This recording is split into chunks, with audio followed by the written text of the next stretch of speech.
Okay, it's 12 and we have a quorum, so we'll call the meeting to order, please. Sweet. Roll call. Mr. Peterson? Here. Mr. Egan? Here. Mr. Dant? Here. Mr. Gentili? Ms. Lasky? Here. Ms. Goodman? Yeah. Ms. Kaminsky?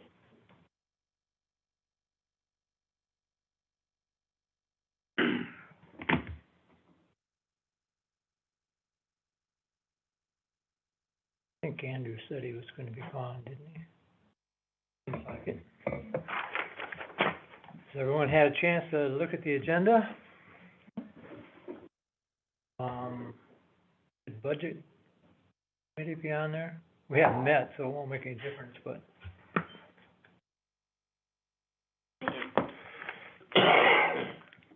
Motion to approve the amendment, or, motion to approve the agenda, if there's no amendments. Is there a second? I'll second it.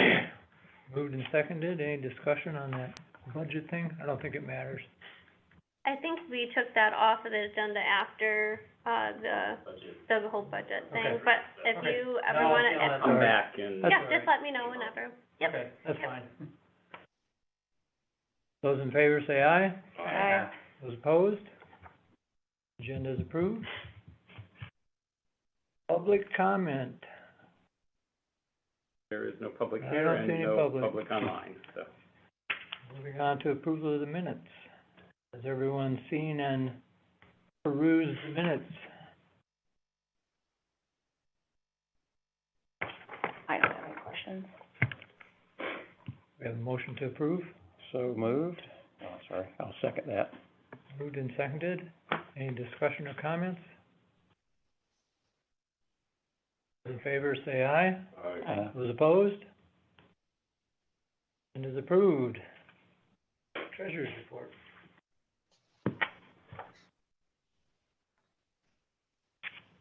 Susan, Yeah. are you, I am. Okay. I'm here. Can you hear me? Okay. I can hear you, yeah. So this first part is where you're at as of 2 weeks ago when I ran the report for last fiscal year, that's September 2022, the revenues and expenditures. I do know that this will be close to where you are. There's the PFC for September that I still need to accrue that I just got. And then there's also the September advertising bill that I just got that's not in here. But if you look at the bottom of the page, you can see that as of right now, it's a positive $5,870. So that's good. So we had more revenues and expenditures for last fiscal year. So once I tie everything up this month, see if anything else comes in, then next month what I will present is the final number that will be audited. And then I'll also ask you to do, I'll bring some recommendations that I would recommend for the board to move some of the line items around just to tie them up for the budget. So then if we could look at, did anybody have any questions on the revenue or the expenditures? I don't, let me see if those are, there we go. They're gonna just no. So you said you will make a recommendation for moving line items? Yeah, so it's just lining where the expenses truly came in versus budgeted. So Okay. look at it like your total budget, like you budgeted $855,800 in revenues. So like let's take for example, I don't even know, like the first one, the other grants. We didn't receive anything for that, but there was $32,000 budgeted for there. Or no, you're on the different, where are we at? Nope, he already moved it on me. So let me go back up to mine. Hold on just a second. So like state reimbursements, for example, the total budget last fiscal year was $22,000, but we had $17,000 come in. So we were a little short there for that line item. But overall, you had more revenue than budgeted. So it's just lining those line items up to be true to form.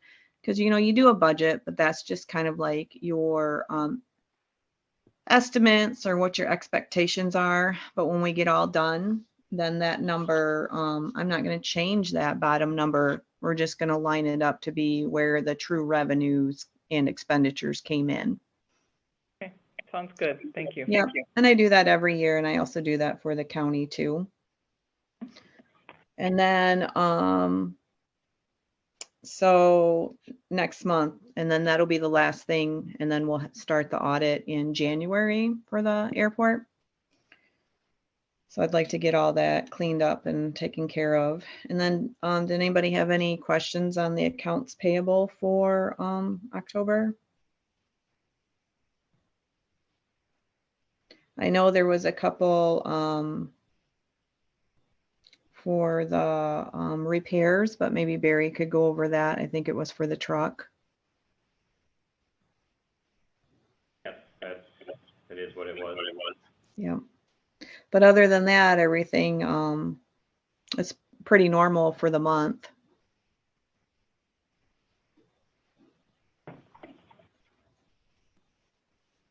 We need a motion to accept the financial.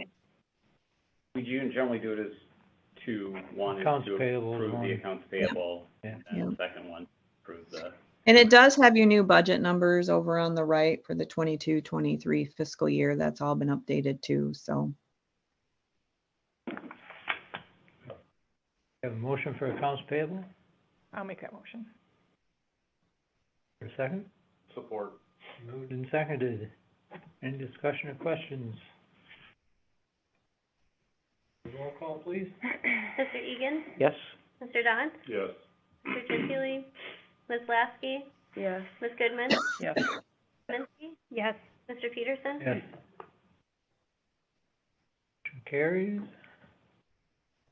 Revenue expenses, we need a motion on that as well. So your trial balance is just for the 1 month of October because our fiscal year started over again as October 1st. So that pretty much is what your revenue expenditures are that you just looked at. It does show you the net position at the bottom. So that takes into account, you know, all your assets and your liabilities and revenues. And your net position right now is in the positive of 158,000. And that's at the end of October 31st, because it also takes in that PFC cash account that the airport does have. We have a motion to accept the revenue expenses and trial balance sheet as presented. So moved. Support. Moved and seconded. Any discussion? Call, please. Mr. Don? Yes. Mr. Gentili? Ms. Lasky? Yes. Ms. Goodman? Yes. Ms. Kaminsky? Yes. Mr. Peterson? Yes. Mr. Egan? Yes. And is there anything further on the year-end review? I'm not sure if that was the end of the year review or the. Well, that's really what she was That's talking why, about. yeah, that's Really why, next yeah, month when yeah, things are yeah, wrapped up. okay. And we will move on to item 7, Cape Air update And Andrew, presentation. I'm gonna ask you to move down here. Yeah, you bet. Looking at the camera view, it's not flattering. See the back of your head, sure.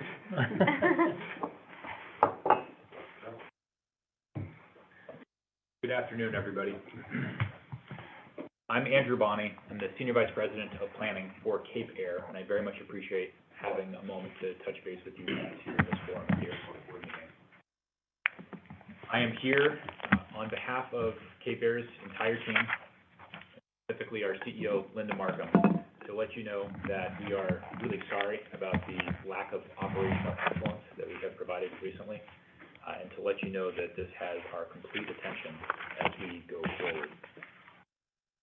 The demand environment is very strong, especially here in Manistee. When we are operating the level of service that you have a right to expect, we're actually doing really, really well. The flights are full, the system works. But in the last number of weeks and even months, and then broader for the year, We've not been providing you the level of operational excellence that you have a right to expect from us. Perhaps doesn't help, but I do want to let you know that this issue is somewhat isolated to Cape Air's operation north of St. Louis. We operate 37 cities. Across the rest of the Cape Air system, we're operating 97 to 100% company controllable completion. Month after month after month after month after month. Just to say, we know how to operate reliable service. It's what we love to do. It's the product that we want to put our employees in front of. It's what we want to bring to airport boards like this. There's nothing that you guys or this airport is not doing. This is really on us. There's a confluence of things that have to come together to operate air service safely and reliably.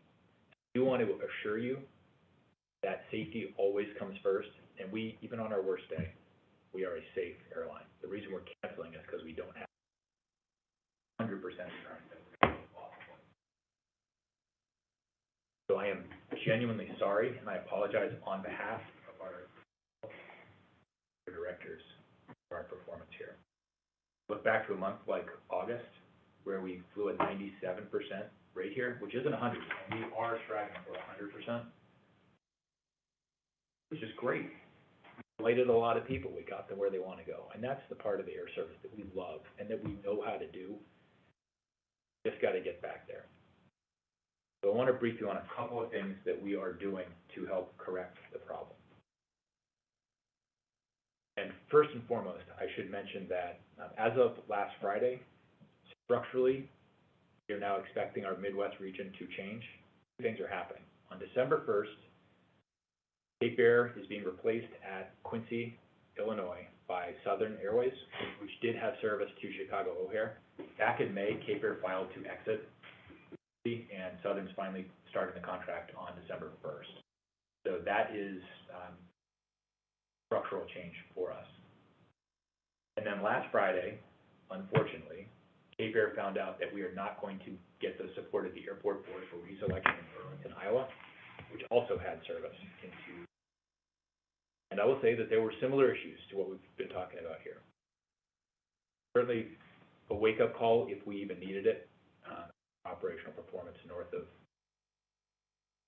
So what that means for Manistee is that our maintenance depot in St. Louis is going to be disconnected from the Manistee, Chicago. Manistee will be our last entry into Chicago. Normally, I would say that that's probably a little scary from a reliability standpoint. I actually think it's going to help.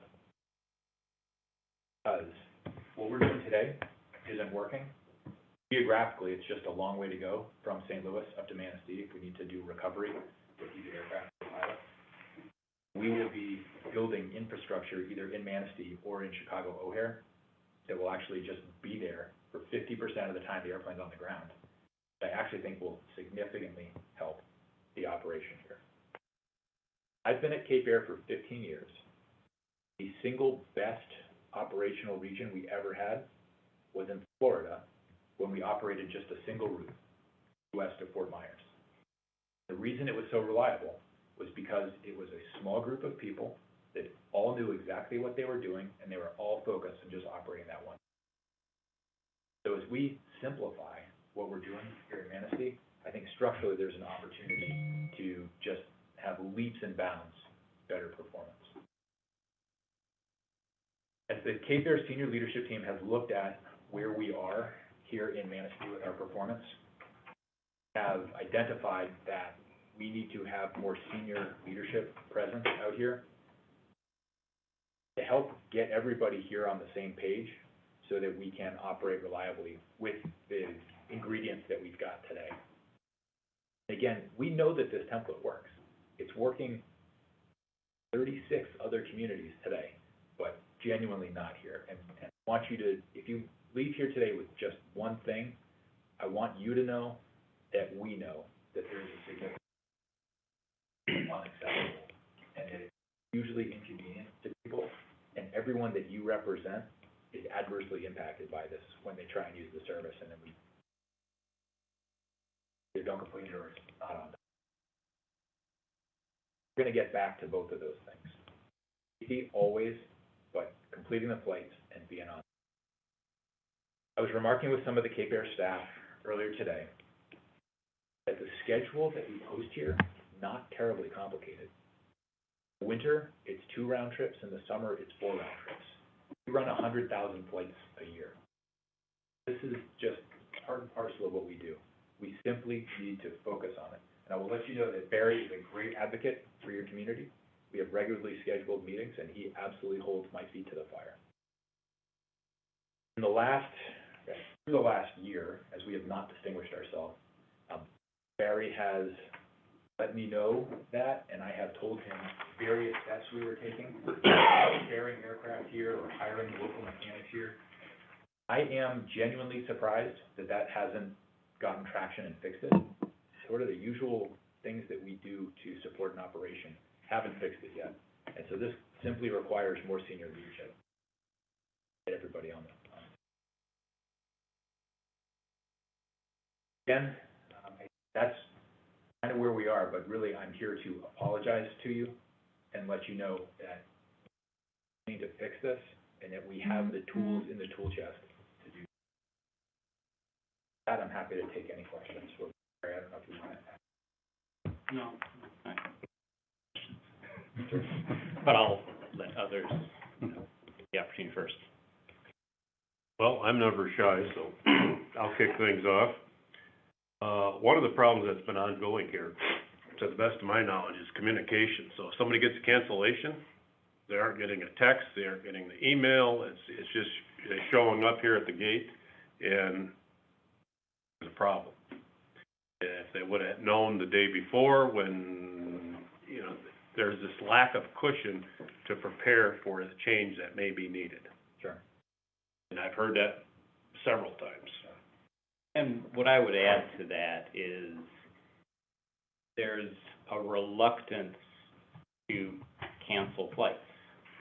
So everyone working here knows that this flight is not going to happen based on all of the evidence, but SOC doesn't cancel until, often after scheduled departure time, which means everyone's showing up and then they're sitting around for hours trying to figure out what options are. So it's recovery of, a cancellation or mechanical issue or crew issue, whatever it is, that seems to be lacking, that generates that lack of knowing ahead of time what's going to happen. The point is very well taken.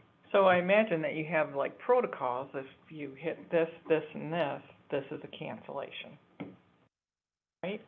I mean, can you Yes. put a time frame on that? So at a minimum, within 4 hours of when that flight's supposed to leave, if we hit 5 out of 6 or 3 out of 10 or whatever, whatever your protocols are, we're canceling and texts go out. It's just having a base, that would allow people time to adjust. Yeah.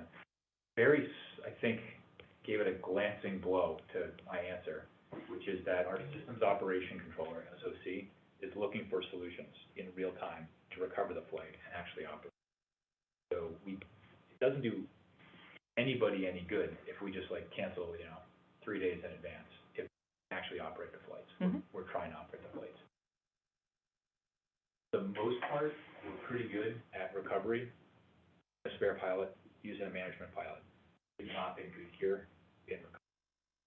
So what I'd like to see us do is, one, just get properly staffed and have the equipment ready to go.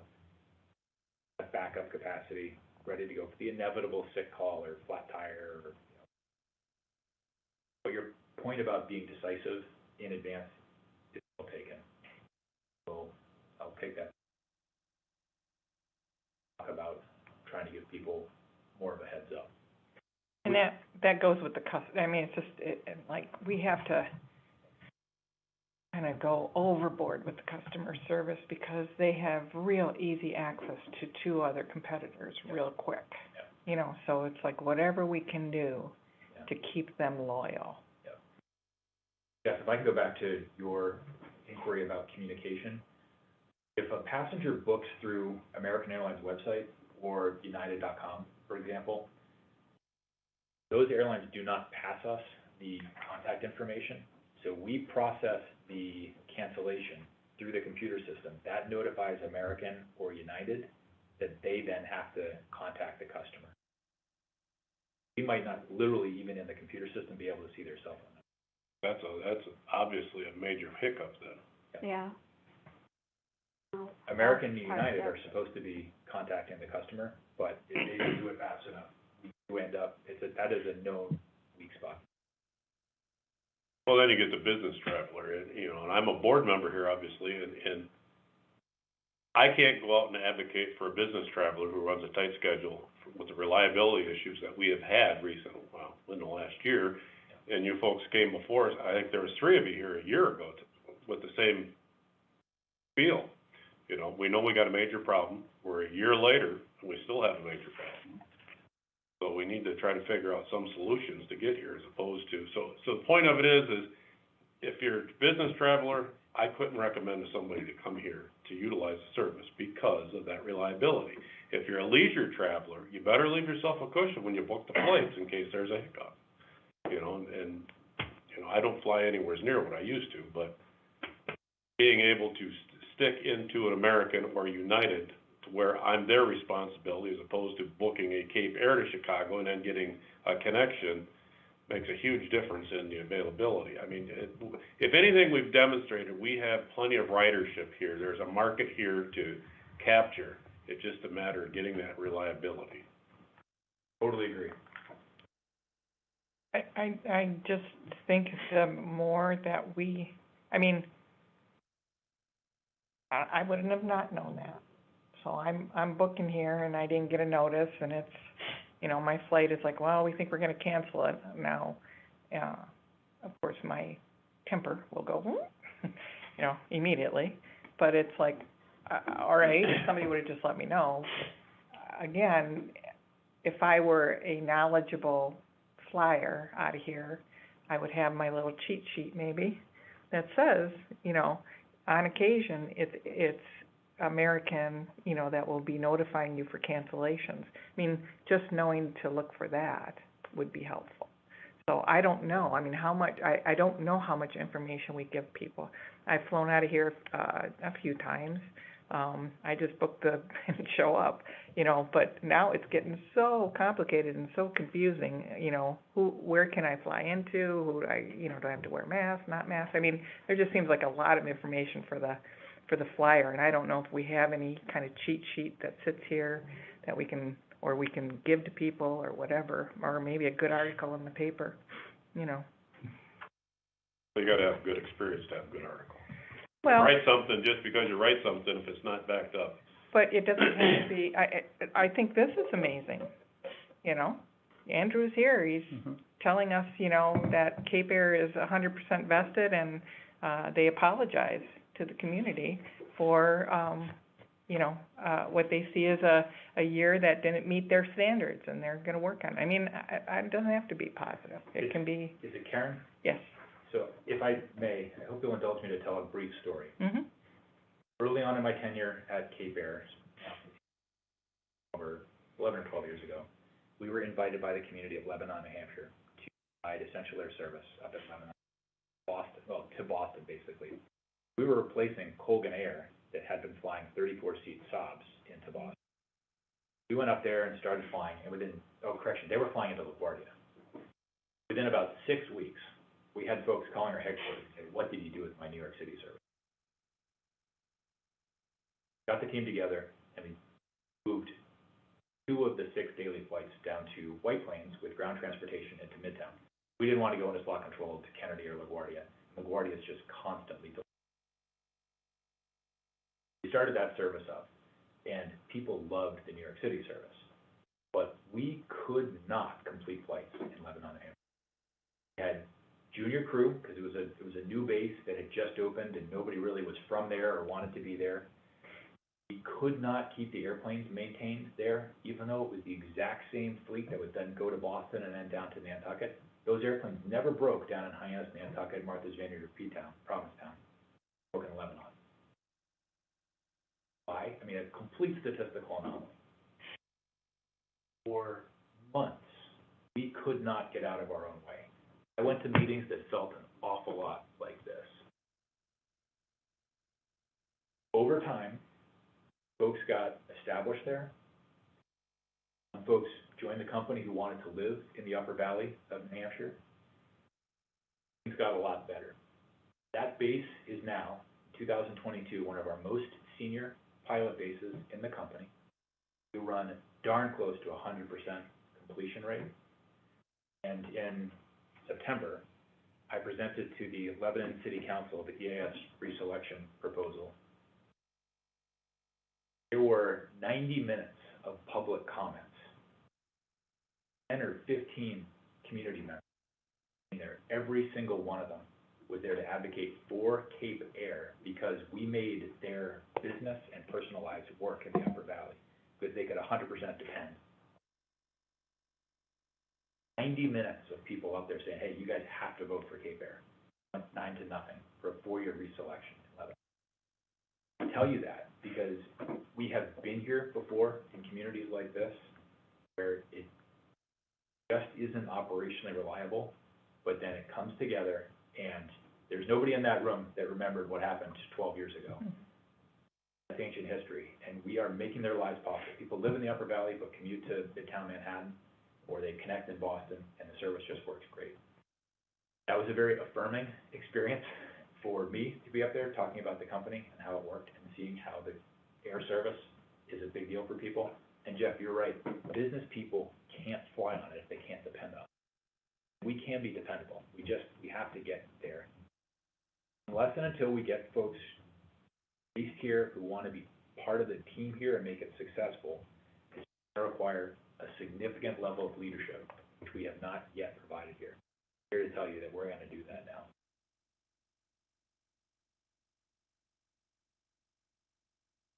And adding infrastructure either in Chicago or here, what type of thing are you talking about there? Sure. So we need to be able to do the phases on the aircraft, which are periodic checks every 75 or 100 hours.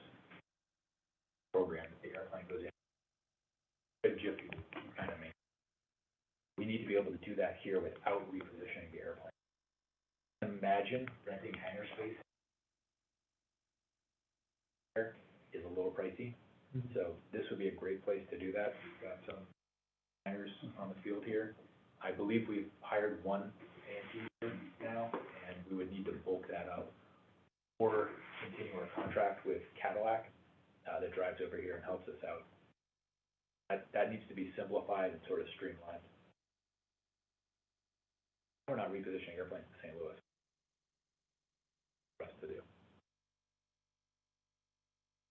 Does Chicago present a, issue for Cape Air now, specifically?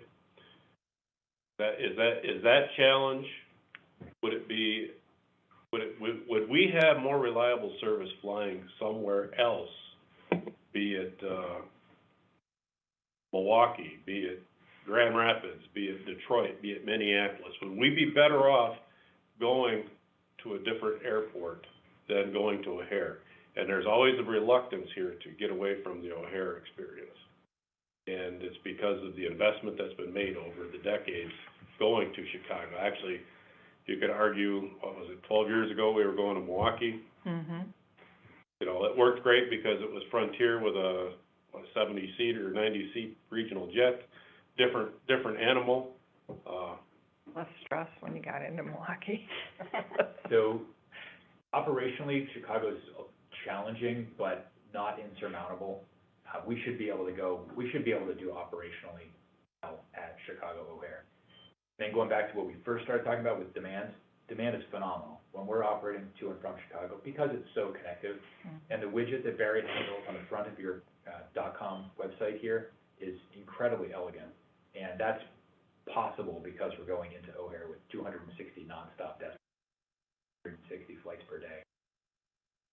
So my recommendation would be to not switch, to drive a tremendous amount of connectivity through here that'll be good for your community. But if I were you, I would put the heat on your airline to operate the flights reliably. That's really what we need here, Jeff. So I'll ask then a question. One of the challenges in O'Hare is the issues around fueling there, where it seems like at least once a week, you can't get fuel. That then means that you have to tanker fuel from here, which is okay, except that impacts weight and balance and impacts the ability to actually, you know, carry as many passengers as you want to take. You're now 2 years in, that problem doesn't seem to be solved or solvable, maybe. I guess what It's not been solved, it is solvable. Okay. So there's a stipulation in the regulations that a scheduled commercial airline is entitled to be able to sell fuel at any airport. So it doesn't matter if somebody's got a monopoly on fuel at O'Hare. For a scheduled operator, we are allowed to sell fuel. We don't scale particularly well at O'Hare, and so we have tried to vendor this out, but Barry's correct. The vendor, and there's two of them, we've tried both. They are challenging, and that's on us to solve it. I want to be really clear. I'm not making excuses here. This is on Cape Air to solve. We are the #1 consumer of aviation gasoline in the United States. We understand the avgas supply. It's very boutique-y and finicky because there's just not that much of it across the U.S. We needed 40 gallons at a time, or 60. It doesn't scale that well. That being said, I think we can't get a vendor to provide fuel reliably, we have to insource. The other thing is the rate we pay at O'Hare is unbelievably expensive. What are you charging here? Off the top of your head? $5.96 right now. Yeah. $9.50 a gallon. O'Hare. So we're getting terrible service at an outrageous price. There's lots of incentive for us. Just to be clear on, Barry mentioned about having to tanker fuel. If we know that the fuel truck or fuel supply in O'Hare does not have enough fuel to give us fuel to get back, we have to round trip fuel the airplanes here, and that's going to add several hundred pounds of fuel. Therefore, we would hit max gross before we were able to accommodate all the passengers who were booked. So we sometimes have to bump passengers last minute. Really important that we be able to take fuel at O'Hare.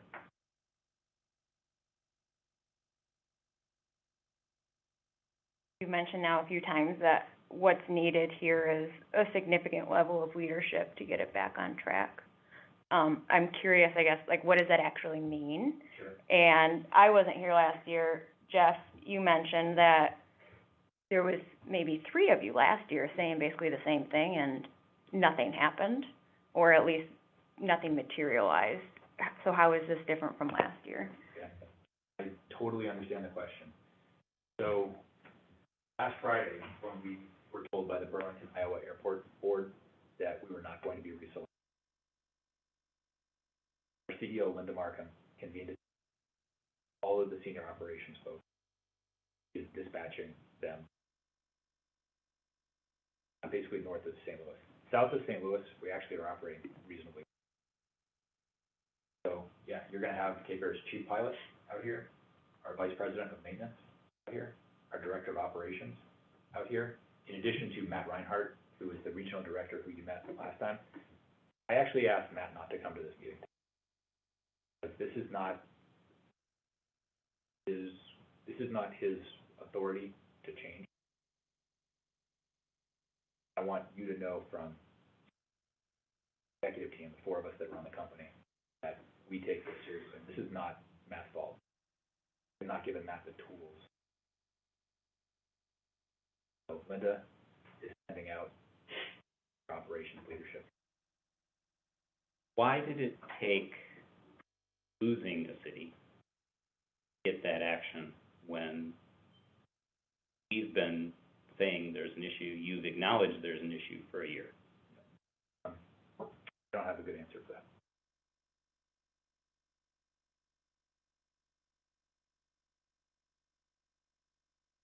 my head, I'm thinking all kinds of different things, one of them being, it's like, okay, so you're hanging on with us. Your fingertips. We want to be successful, we want you to be successful, so we both want to go in the same direction. You don't have anything west of us any longer, so We're in Montana. Montana, that's the only one, so we're the last one before you have to scoop them. What can we do to make this prime spot? Like, you know, infrastructure, what? You know, I want to beat out somebody like, you know, Cherry Capital. You know, I'd love it.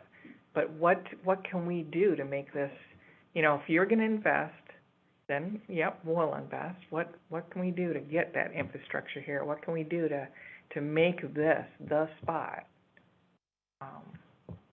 Last spot on the road here, until you get to Montana. Yep. What it really comes down to, in my experience, is having pilots who are delighted to be at their base and serving their community, and who are invested in safety for a long time. Who go to the grocery store and see the customers that they just flew here, so that they're just part of the community. We have recently, at the request of our pilot union, opened a crew base in Chicago and effectively closed the crew base in Manistee. We did not yet find folks who want to be based here. That gets really complicated. That's expense, because we put them up in a hotel every night. By ground transportation, we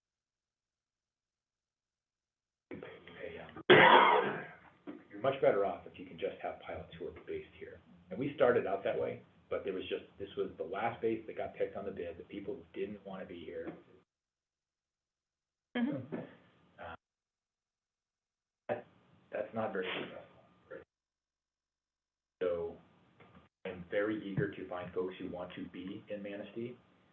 Even though our pilots agreement may now say that the pilots are supposed to be centrally based in Chicago, if a pilot raises his or her hand and wants to be based here, we can do that. So it's not prohibited if the pilot wants to. So what we need to do is find pilots who fit in being here, whether that's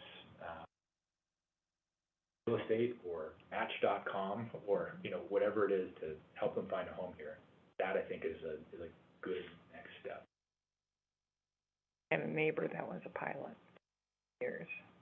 They lived here, you know, until they didn't, but, yeah, I mean, that's the thing I'm thinking of, you know, what can we do? How can we get this more secured, more kind of boots on the ground? I mean, housing, of course. Yeah. I don't want them in Ludington driving here. I do have a question. So you said it's not prohibitive if they want to live here.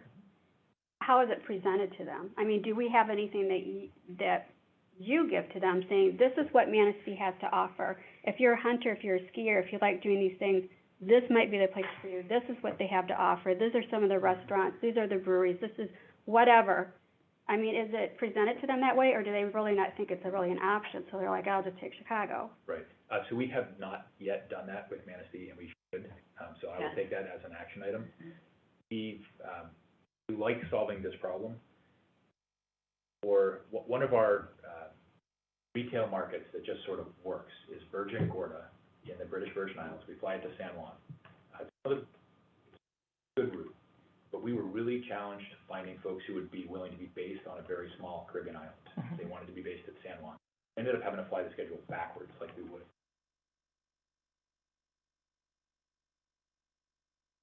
So this bid that just went out a couple weeks ago, the company rented a really lovely villa, Virgin Gorda, and put that in the bid package. We're not allowed to really base people there, but when you have multiple pilots raise their hand and say, oh, hey, by the way, if you were interested in basing folks in Virgin Gorda, we'll do it. So that's what I think we would like to do here so that we can reopen it. Another really important point on centrally based versus basing in Manistee, given the environment of the national pilot shortage, which I was speaking with some folks about here. When we centrally base, it is literally 25% inefficient on crew to centrally base, because your first day and your last day of every week's shift is only half a day of flying. Because you pick up the trip in Chicago and then do maybe just the last leg, but that burns a duty day. The schedule here requires only 4 pilots in the summer if you're based in Manistee, and 5 if you're based in Chicago. So in a pilot-constrained environment, it doesn't make any sense. We did it because the pilots union said, and we were willing to try it, that retention will go up if we make these routes commutable. So if you're from Florida, and Cape Air no longer flies in Florida, but if you're from Florida and want to just be able to commute to Chicago, pick up your trip there, it's easier to commute than if you're. But that creates its own challenges. So, multiple examples that I've been told about, you know, where we've had flights leave early here because the crew basically said, well, we're gonna cancel otherwise, because I need to catch my connection in Chicago to get home for the weekend. That's completely wrong. But yet it happens, and I'm fairly sure that's what should be widely known, and it doesn't seem, again, that anyone's listening. We had the conversation on Friday of, there's a dozen people that work here, either for Cape Air, indirectly for Cape Air because of maintenance, airport staff, that have many stories to tell and would love an opportunity to tell those stories about what they view are the issues. And it doesn't seem that there's been an avenue to do that yet, given some of the increased focus on. And I liked your tale about Lebanon, because the similarities in what you described to what is going on here, I think, they match so well. I mean, the number of mechanical cancellations that we have has to be extraordinarily high for your system. And I think that can be attributed to crews that don't want to be here, or don't want to fly, don't have the experience or knowledge to fly in winter conditions. A recent issue where, I found a reason not to fly. And we need people here who want to fly. And I think that will solve the vast majority of the issues that we're seeing.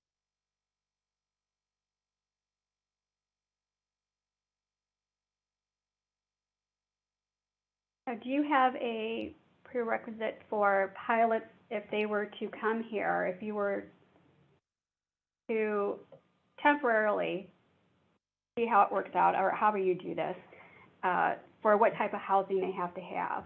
I mean, do the pilots all stay in one house? Is there just 2 houses? Is it all 4 of them if you have 4 based here? Yeah, that's a really good question. Is there 1 bathroom, 2 bathrooms? Do they have to have 4 because there's 4 guys? I mean, or, you know, women and men or whatever it is. Yeah, no, you just nailed all of the issues that we have to work through. And some of them have a family, and it's, with 3 kids. And so, they care about what school district they're in, and they need to basically have a house. Other times you have bachelors who, they'll get 3 guys and all in the same place. So it's actually a very individualistic approach that we need to take. But, one way of solving that, just hypothetically, is we put in the bid package, hey, if you go to Manistee, we'll work with your individual situation to get you an actual place to live. One way of approaching it is to say, look, rent for you is going to be, and I'm making this up, $450 a month. Doesn't matter where you live. The company's going to rent the place. I don't care if it's $1,000 a month or $2,000 a month. Be on the company. You'll pay $450 a month. You'll sublease from the company. Get them a place appropriate for their personal situation. Is that something that's actually been presented to? We just did that in Virgin Gorda. We've not done that for Manistee. How was it received among the pilots? A base that we could not crew and had not dissimilar issues here. Pretty senior, and the guys are delighted. Back to that earlier question, then what volume of housing are we actually talking about? I guess I'm rolling that around in my mind. That's a really good way of putting it. You know, how many buildings are we talking about, or how many So in rentals? the winter schedule, we need 2 captain's houses, and in the summer, we need 4. First officers, we need to figure out what to do, because that's a whole separate economic issue. Which is to say, it's not a monumental project, right? We're talking about 2 to 4 people. Right. Well. But they have to wanna be here, and we have to find a place Yeah. for them, and But they're, I think if they knew what Manistee has to offer, I mean, I just mentioned a couple, because it's winter time as far as hunting, skiing, but I mean, we got the water, Mhm. you know? I mean, Fishermen. we're right on Lake Michigan, I mean, what a more beautiful When I place to be in traveled the to summer. Orleans out there, the comparison to our little town to Orleans is pretty, you know, I mean, Orleans is a little more cottagey, but, you know, it's the same. They got the ocean, we've got the lake. I don't have to worry about the walruses and all that stuff, you know, following me, out here. We have a steel problem, for real. Yeah, I saw 'em harass 2 Yeah. surfers, so one of them being my son, but, Some surfers today, believe it or not. What's the age demographic that you're talking about here with pilots in general? Sure. So a significant portion of our incoming pilots Mhm. are coming through the Republic Airways Lift Academy, Mhm. and they're in their 20s, All right. young 20s, and they That's are right. headed into the major airlines. That's what I figured. We are, at this point, seeing some folks who are looking at second careers, retired teachers, retired police officers, Mhm. and they've just always wanted to do this, Mhm. and so they're coming in that way as well. And then we have what we refer to as our Gray Gull program, which are accomplished pilots, whether military retirees or folks who no longer work at the major airline because they have a age 65 limit. Do not on Part 135. So you can have a retired Delta Airlines captain, for example, who loves flying, wants either a part-time or on-call job. Folks do. And Right. they're not just great aviators, but they're wonderful mentors. You do any recruiting in, Michigan? I mean, I think down in, Grand Rapids, they've got an academy down there at, Western's got one too. Yeah. in the Ward right now. The problem with so first off, yes, we actually sent a blast of postcards, actually, paper postcards to every ATP in Michigan. And we got like 3 or 4 good hits, but eventually, nobody signed up, unfortunately. The problem with the academies is that the folks graduate with 250, 300 hours, and they're not hireable until they have 1,500 hours now because of the new regulation.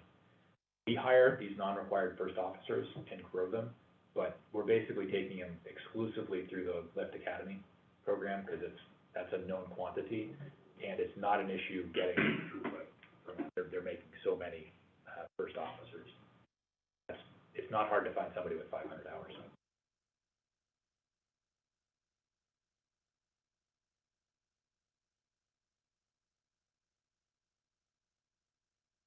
I've got a suggestion for you after the meeting, let's, try to figure out a path forward for housing.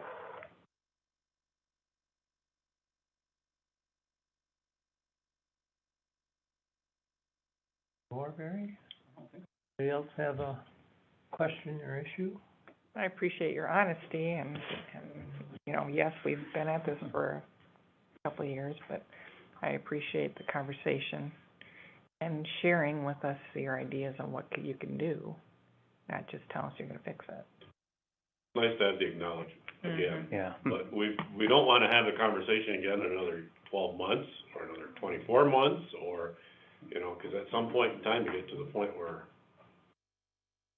you have to make a different change as well. I mean, it's just, we've got a great opportunity here to move this airport forward and what it can do from an economic impact standpoint for our community. I don't wanna lose this. About as small a town as you're gonna get with a regional airport for this neck of the woods, and And there's several things coming up, as we know, through the county, that, you know, this is just gonna expand, this is gonna get big. And so, having you on board and things operating properly is just gonna be the icing on the cake.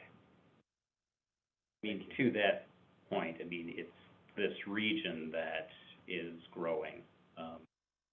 The weekend, there was an article about 8 new hotels that are coming online in Traverse.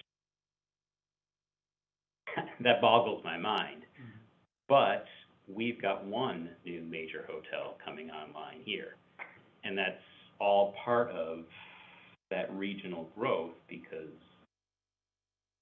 the world is discovering that this is a nice place, at least 9 months of the year. And we just need to capture our piece of that.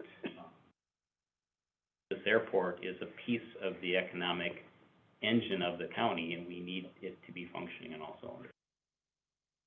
I'd like to just make a comment when we were talking about possibly flying into a different city instead of O'Hare. I do think, just from my standpoint, to try to make it work there first. Otherwise, I don't know how difficult it is. I mean, we talked about Detroit. The main hub for Detroit is Delta. I mean, would you be able to get an agreement with Delta like you have with American and United? We have it. Oh, you do? Okay, I guess I didn't realize that. Sorry, I didn't know that. So I'm gonna say that, you know, going to like Detroit or Atlanta or some of those, Minneapolis, I mean, the main carrier, I mean, you can go on other ones, but the main one where you wouldn't have another connection somewhere would be Delta. So that would be something to consider, but, yeah, I didn't realize that. I'm sorry, I didn't know that. You have something in Boston, right? With Delta? Like I should have. a co-chair. It's interline. Okay. The interlines at this point are so good. Interline co-chair, it's almost indistinguishable. I'm surprised that you have one with Delta because they don't have one like United or they won't pick up with. Well, I can't buy at a all. Delta ticket for Manistee, can I? I I can get my baggage checked in, but I can't go to Delta and buy a ticket. You can't go to delta.com because they're so small at O'Hare that there's really no point in doing that. So we haven't built that IT bridge. But if you are in Rutland, Vermont, or Lebanon, New Hampshire, and flying into Boston, where Delta's the #2 carrier, yeah, you can buy it on delta.com. And same for the Caribbean, too.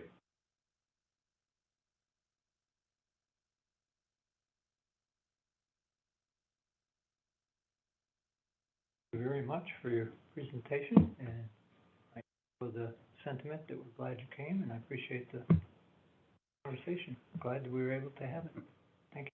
I appreciate your time. Well, so I guess, like, what are next steps? So are, like, you two will work together on a plan, and now that I understand it's got, like, the C-suite taken very seriously, like, that being said, this was lovely, don't we all feel nice? Like, follow through, I think will be important. So, like, will you guys work on a plan, or will there be a point where we say, all right, these 5 things are happening in the next month, so we can say, what date did they get done? Did they not get done? If they don't get done, does Barry call you? Does he call your boss? We Like, have regularly scheduled yeah, calls, right. so that's happening. I can schedule a time to be back here in this chair. Well, I guess Melissa's point is, I would like to see a plan that is formally recognized by senior management as this is what we intend to do. Yeah. So that I've got something to basically work with you. Sure, I totally commit to doing that. Could I suggest then to maybe move forward with whether Barry or somebody write something up stating what Manistee has to offer in the surrounding area, so that can then be offered to pilots and see how far that gets us, and maybe that'll help move things forward. Well, Cape Air is a member of the chamber, and we can get them hooked up with the Yeah, chamber. he That's would. a resource that is, Well, it's all available. Sammy would be a good resource, too. Yeah. Yeah. That's correct as well. We'll include that in the next bid package. Don't take any pictures when in the middle of a snowstorm. Sunny, snowy day. Unless that snowstorm happens to be on Sleigh Bell Parade night. Yeah. Then it's stunning. Yeah. The only one you can put in. Well, thank you very much. Thank you. Sure, thanks, Andrew. How about we switch seats? Okay, moving on to item 8 then, committee reports and discussions. Executive committee did not meet. Capital projects did. Like to summarize what we Why don't you, as, you're the chair of that? share of everything. And then I will Okay, yeah. inform you of what's happened since the meeting. All right. We looked over the list of priorities that we had made earlier and assigned which ones we wanted to be dealt with the ARPA funds, which the county has granted us. And our biggest priority was up those T-hangers so they don't look like crap when you're coming down the highway. Well, and then and also so that they're rentable, so. And so they're rentable to generate income, The look correct? is more important. I know, it looks kind of bad, and you fly Cape Air on a rusty piece of. So, yeah, and we had prioritized things earlier as a group, and we pretty much stuck to that. I don't think we strayed too far off of that, did we? Keep in mind, those ARPA dollars, there is a time frame around them to get utilized, so it's not something we're gonna wanna drag our Within a feet on year. for 3 years and 4 years. It We're not needs to- breaking, Yeah, we're aware of that. That's what I'll update on next. Okay. Yeah, so, that was our top priority, and then there were some, issues with, building and equipment around the airport itself that we also packaged into a group of, expenditures.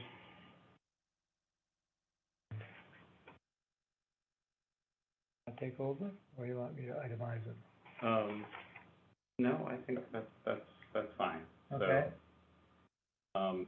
So since that meeting, I've had one of my staff basically ask pretty much on it pretty much every day, trying to get quotes and responses to that. Date, we've had, so on the T-hangers, that was the first one you mentioned, we brought out one firm, a painting firm, and their initial reaction was they would feel more comfortable if a roofing company looked at the roof as opposed to just them painting it, long-term viability and structure of the roof. So we've had one roofing contractor out, still waiting on a bid on that. We've got calls into a couple more on that. The early snow hasn't helped because we would have had a second quote, except said, oh, but it's covered in snow right now, so I can't even look at it. So looking at the weather forecast this week, I think we can at least get a second one there. So that's moving forward. One you didn't mention is our pickup truck. So that's on one of the lists. So we've now got 2 quotes on that. And those are coming in very high. And we're still trying to track down on quote from Chevy on that, because what we're hearing from them is we have to order 5 for them to paint it in the color that is required by the FAA, which is either yellow or green, yellowish color, basically kind of the official bright colors. So they said that there's a minimum order of 5 for that. So there must be some way. Well, to deal with that. talk to Lisa in regard to that. There's a purchase program that goes through, I wanna say My deal. yeah. We mentioned it to Lisa and she didn't really know about it, so. Because I think we use, Enterprise. Well, that's the case Or- now, but we didn't used to it. Talk to Mark Solom, manager, because I think they use that program. Okay. But So I've also- got some information. We've been on the website, but there's not a lot of information, and it would be helpful if we had someone who had experience with And it. it may not hurt to even try the enterprise on Well, it. that's what I was just gonna say, we were gonna expand into county vehicles, so it's like, 'cause we have it at the sheriff's department, we just did it at CMH, so, Okay. yeah, we just did like 25, 30 vehicles with them. I think putting the umbrella a little bit wider with, It doesn't hurt a bit. Dr. Bryan. The next piece of equipment is our, brush hog mower, unit.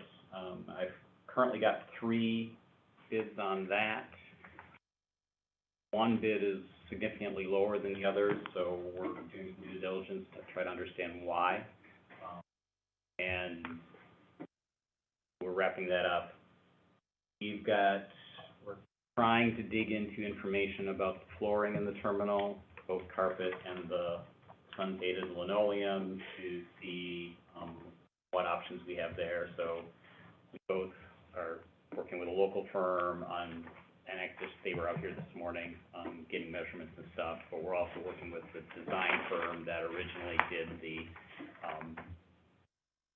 specs on what the materials were that are installed here. So we're moving forward on that. Do you need bids on that, more than just one company? Well, that's potentially, yes, and there was something, I guess I can ask the board is, given the environment where it is sometimes challenging to get multiple bids, how would the board like me to proceed on some of these things? I mean, some things it's not been an issue if it's more of a stock item, lead time issues, but for things that involve labor, that tends to be something that's been a little bit harder. The other company that I used when I redid one of our buildings with those industrial things was Classic Interiors, and They are really good. they're really good. Yeah. Yeah. And I try to stay local, but, Classic has beat them out so many times. Yeah, Yeah. I agree. Very good group. Yeah, good to work with. Yeah. But And I guess, if you can, if you can get a couple bids, that's great. Typically we have to do 3 all the time, but I just write up a statement, like right now roofing, called Bob's Roofing 5 times, they're not showing up, let's go ahead, so that's fine. I mean, ultimately, it's the board's decision as to what they want or need in these situations. We can't sit here for a year waiting for a We're third bid. pursuing what we can. Yeah, get what you can get.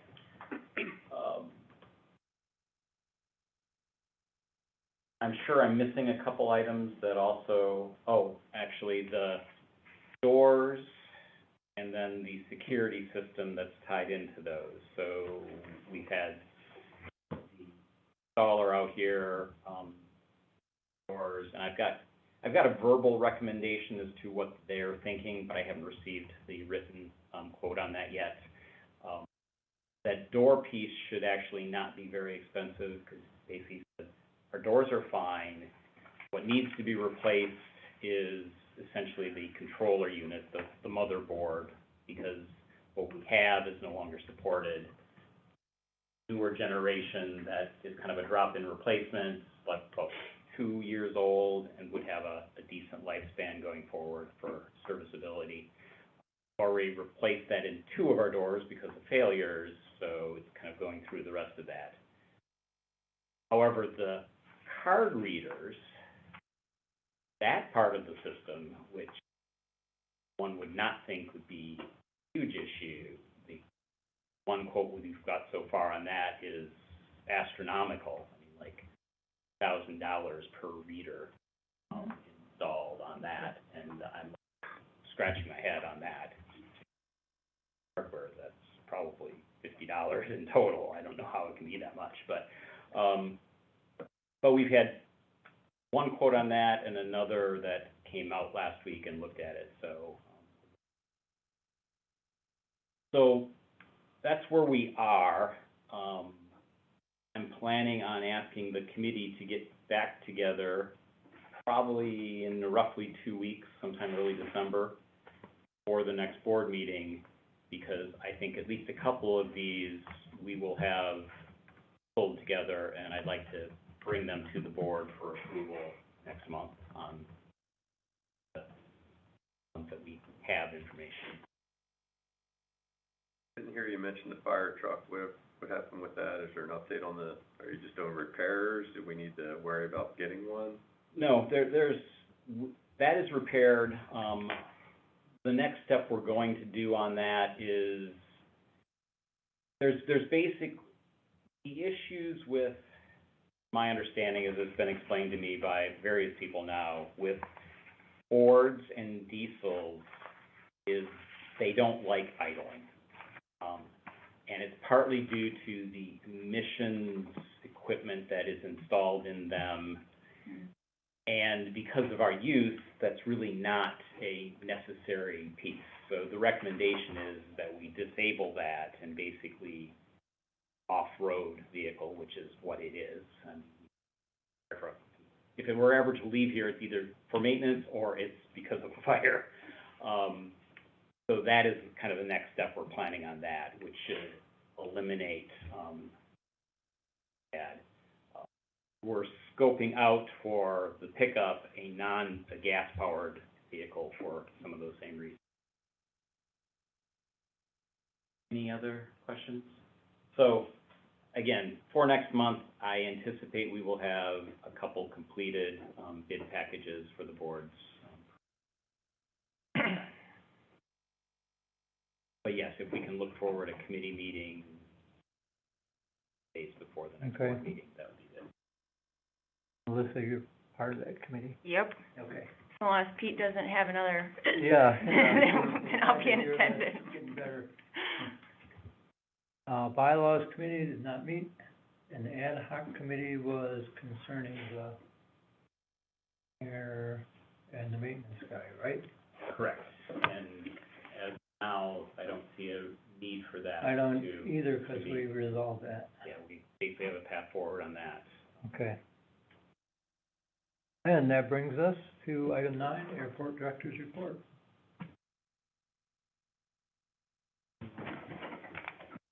Back to sharing.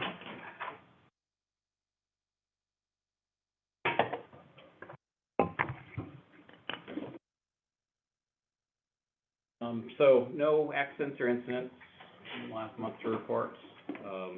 Last month I had mentioned that, the Cape Air Station here has some staffing changes. They still have not yet hired a replacement station manager. I know of at least one person that has applied, but I don't know what the timeline on it. Do you happen to know? I don't. Assuming you don't, but, TSA completed the install of the new X-ray machine, and so it's interesting, the process within TSA. So because funding is available through various federal programs right now, larger airports in the country are upgrading their equipment to the newest generation of X-ray machines.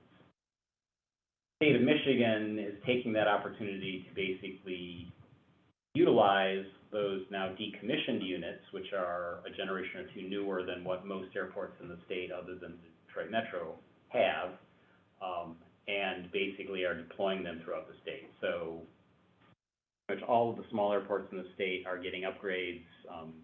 Our schedule came up for basically November 1st. Switch over on that. And we're about in the middle of the pack. About half the airports have been done, and still about half are to go. What is nice about this piece of equipment, and they're currently utilizing it in a trial of this, I believe, up at Ironwood, but it could be Iron Mountain. I'm not quite sure which of the two irons it is in the UP. That even though this equipment is designed for basically screening passenger carry-ons through the security line, it can be used to actually X-ray checked baggage as well. Those can't be done simultaneously, but you can allocate a period of time when it's in that mode, scan all of your checked baggage through it. You're not scanning passengers, and then switch it to the other mode, because that is then one of the things the TSA has indicated that they want to standardize and get away from is what we currently do here is manual hand screening of all checked luggage by TSA. So that checked luggage, it is manually inspected here. They want to automate that. And previously, that would have required another piece, multi-million-dollar piece of equipment that we don't have space for, but they're doing these trials to utilize this new X-ray machine that we have to do both purposes. So that's encouraging and it could, you know, up the game for what TSA does. GSA, so that's the General Services Administration, who is the lessor of the TSA space. So for the federal government, they kind of do all property leases. They do inspections at least once a year, and we've got some issues, and it's really issues on my team, although they constantly complain about the condition of the carpeting. So my last response to their latest inspection was, we now have funding identified. Their response back was, we need a timeline. I don't care if you've got funding identified. We need a timeline as to when this is going to get addressed. So we're working through that. But in general, they're not happy with the quality of the cleaning services that my staff is providing and are complaining about that. And it's been an ongoing issue, and quite frankly, I'm frustrated with getting my staff to actually do jobs in this regard. So just want to mention that there's a challenge there, and we're trying to work through it. Moving then on to kind of our passenger numbers for the last month. So in October, we had a total of 1,161 passengers, which I had indicated earlier that at the last meeting that I thought we were within striking distance of actually surpassing July. And I think if we had not had 20% cancellations, we could have done that. We were 90 passengers short of what we did in July, which is remarkable because the demand level in July and August far surpasses what it is in October. But when we're constrained by having basically the same schedule in both of those time periods, we are capable of filling up the summer peak schedule for a more significant portion of the year than we have ever contemplated before. But with those cancellation numbers, that directly impacts the number of passengers that we can ultimately enplane when we. And then you'll see on the bottom kind of that reliability statistic. So in October, 20% were canceled, and this is for both controllable and non-controllable reasons. So this is total cancellations. I know the airline focuses on controllable issue because those are the ones that you're directly impacting. And then another 18% were delayed, and a lot of those delays are just equipment and crew out of position. So you're getting a first flight of the day coming in from Chicago 3 hours later than it should have because waiting on equipment or crew to make that happen. Then you see that the overall on-time number there based on the total number of scheduled flights. And, you know, not to beat a dead horse, but go back 5 years ago under our previous carrier, and even though they weren't offering nearly as desirable a product because the lack of connections in Chicago, they at least operated the flights. And that is something that's an issue really since Cape Air started, although there have been windows of good periods of time, but more lower quality than not. So in the last 10 months, our average cancel rate is 17.7%. I mean, we've had And that 2 good months in there and the rest not so good. that's number.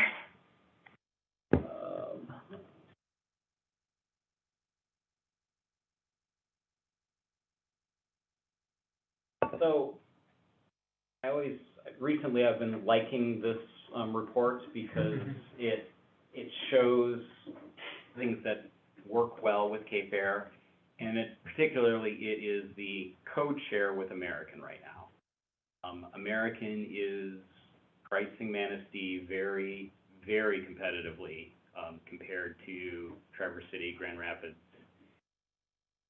Muskegon now, this is the first month they have service under Southern, where they previously were SkyWest with the United, code share. Now they're Southern without a code share, but Southern has interline, with both American and United. So similar to what Cape Air provides, except they don't have that code share. And when you look at the base fare that Southern is pricing out of Muskegon, that $159 lowest fare versus Cape Air's, that puts a significant upward pressure on a interline fare, because you're taking whatever it is out of Chicago and adding at least $159, if not more. Whereas with the code share, American prices it what they want, and the code share agreement defines how revenue is split on the entire route. That gives more flexibility in pricing. And you'll see that overall, the average across these 20 markets, we're only $15 more expensive than Grand Rapids, and $60 less expensive, which is about 15% than Traverse City.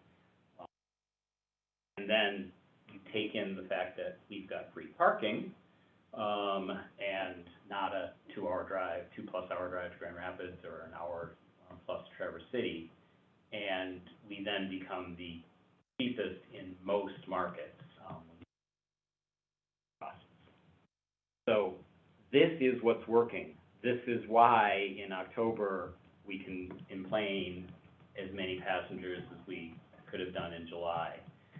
This is why in November we are enplaning most passengers in November we've done since Frontier was here, because even though November is historically not a travel month for our region, we've got many days where a good number of the flights are sold out, even though we're operating double the schedule, which we did a year ago. We can fill 4 flights a day through probably every month, except maybe end of January and into February, kind of that deep winter month. We can fill 4 flights a day. What we're doing in November is showing that, but we can't have 20+% of flights canceled. That is starting to weigh in on the public's perception. I'll touch on that a little bit more later. Any questions on my numbers for the month statistics?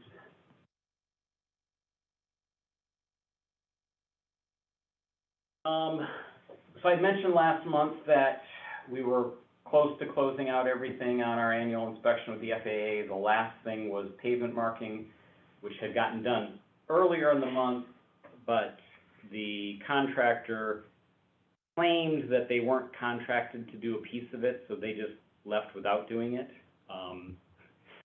Fortunately, the state, who actually has the contract, came out and inspected, which is rare for the state to actually send people out to inspect their contractors. But they did this time and said, no, it's right here in the contract. So I don't know what they were talking about. So they came back out on Sunday, the 30th of October, and finished the last piece of work. And we were due in our letter of, whatever the letter is that we get from the FAA after our inspection, to have that wrapped up by the 31st. So we were able to squeeze that in. So everything got completed for that FAA inspection by the required timeframes. Barely on this case.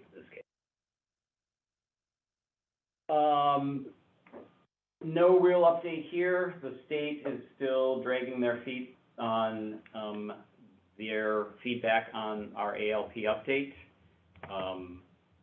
They've had it now for 4 months, and in a meeting late last month with the state, they kind of said the same thing they said before, is, well, within a week or two, we should have our feedback back, and it's been now a few weeks.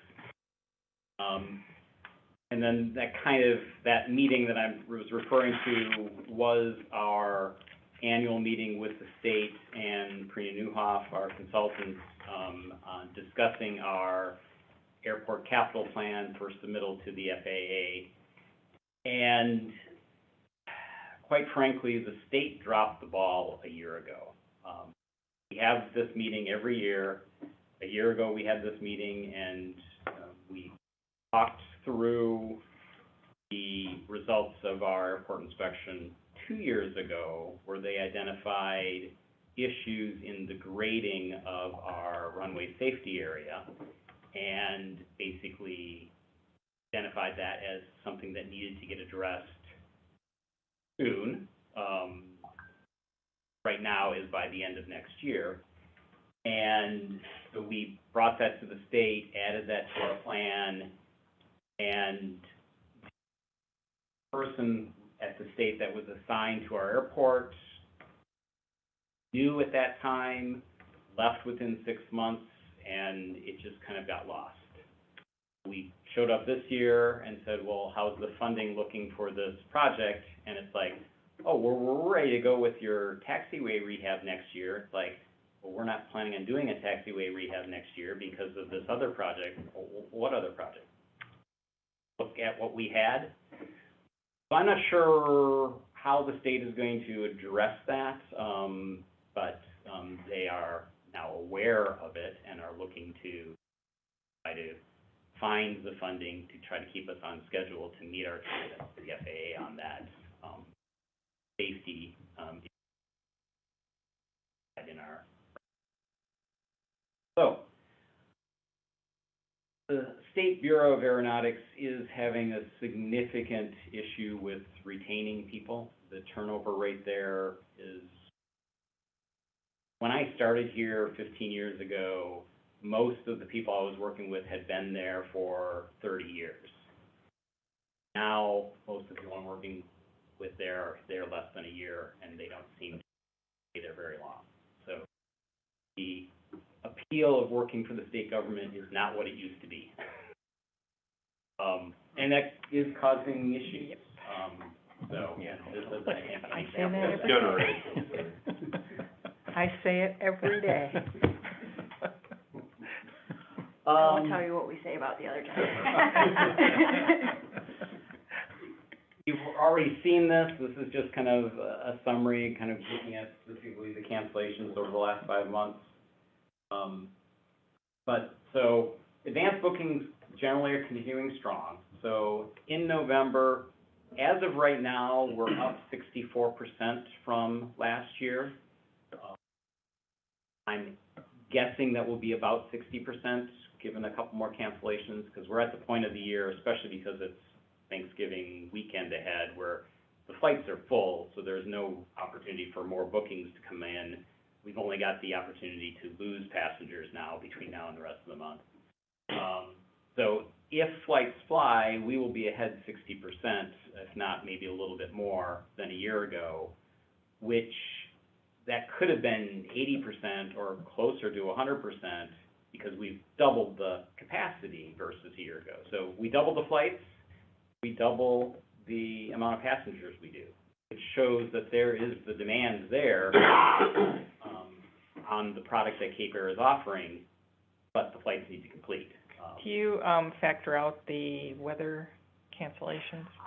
For this, I mean, this is just raw number of passengers, so no, that doesn't happen. Was kind of my comment earlier, is I'm reporting just kind of all issues.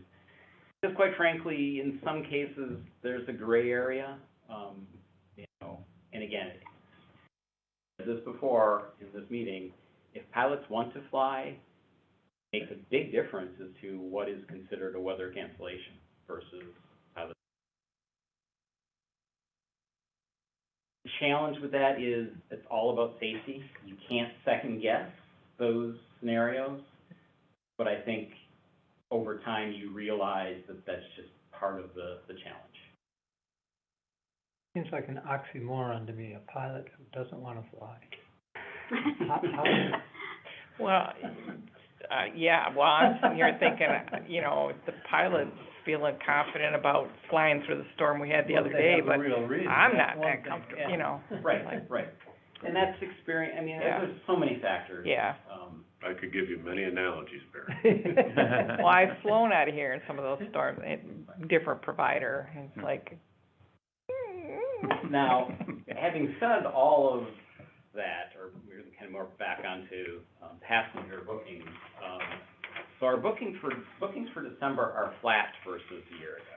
Mhm. So, and we're back to the winter schedule, so it's the Yeah. same number of flights. But for most of the rest of the year, we were up 10 to 20% year over year. December, we're not. And I think that is the public's perception of the reliability is starting to weigh in, and we're now not in a period where we're gonna necessarily see growth until the issues get addressed. However, January through March are up slightly versus, where we were a year ago, so advanced bookings for those months are slightly up. So there's still opportunity, I think, to, make corrections, but it needs to start happening. And then last, marketing, so it was originally scheduled for this month, but because of the, Cape Air presentation, we postponed it to next month, so we will have a presentation from our marketing firm, Right Side Design, at our next meeting, going over our fiscal year '23, marketing plan. And we've been working fairly closely with Cape Air, regional marketing staff on trying to coordinate our efforts, because our fiscal year is a calendar year, and ours starts a few months before, so we've kind of got our plan in place, and we've been sharing it, but because of some of the challenges right now in the Midwest region for Cape Air, there's a little bit of uncertainty as to how much marketing could be done. You didn't mention this earlier, but, Cape Air, a few weeks ago, basically because of both, escalation in costs due to pilots, as well as the current fuel pricing, had been working with DOT on trying to find a way to adjust their compensation in the midst of these multi-year contracts. And, basically, the only way DOT would recognize was for them to basically announce that they were ending their contracts so that a rebid cycle could happen. So there's that kind of as a backdrop right now across the Midwest cities going on, which, even though is kind of a planned, process, from the public's perception, it introduces some doubt, and how you market in that environment is what I'm hearing is proving a bit difficult. So we're trying to get a good plan for the coming year in place, but I think we're struggling, or working with Cape Air on that as they're going through that process. That's the end of my report. If you've got any questions on any of this stuff, I'd be happy to entertain them. Look like it, thank you. Barry, can you send that to me, just Yes. whenever you have time? Yep. Item 10, old business, A, capital improvement plan update. So I mentioned that we're working with the state on that, so we've had our initial meeting. I'm waiting to hear back, after they've talked with the FAA about trying to realign some of the funding, for projects as we presented to them a year ago. So when I get that back from the state, then I can give the board kind of what is the initial approved on that. Zoning, I am going to apologize, especially to Alyssa, since this was her request. I have not yet done the write-up on, that has been asked for me.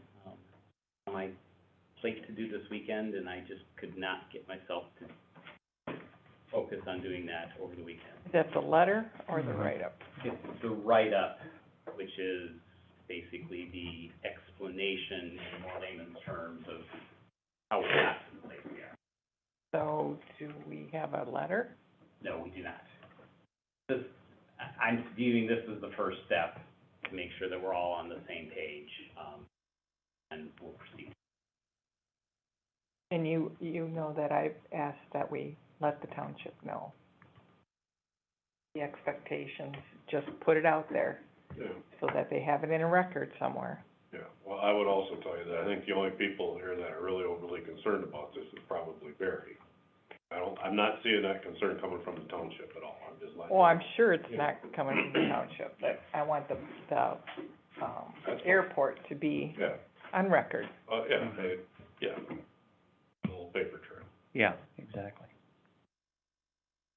And then the last item, so I have not concluded this yet, so again, another thing you can ding me on.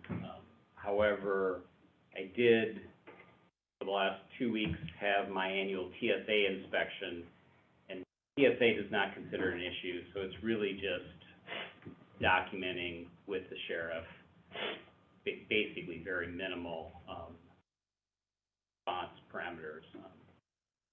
This started back when we were under the understanding that the sheriff needed to be here for all of our outgoing flights, and provide, to the best extent possible, on-premise, POs. That's not a requirement from TSA, so therefore, the sheriff is happy with that because it frees up resources elsewhere, and it's just basically getting a document in place that says that we will respond if we have an issue, need to call them, but that's what they do. Really no additional effort on their part, it's just getting that. But we're completely in compliance with everything on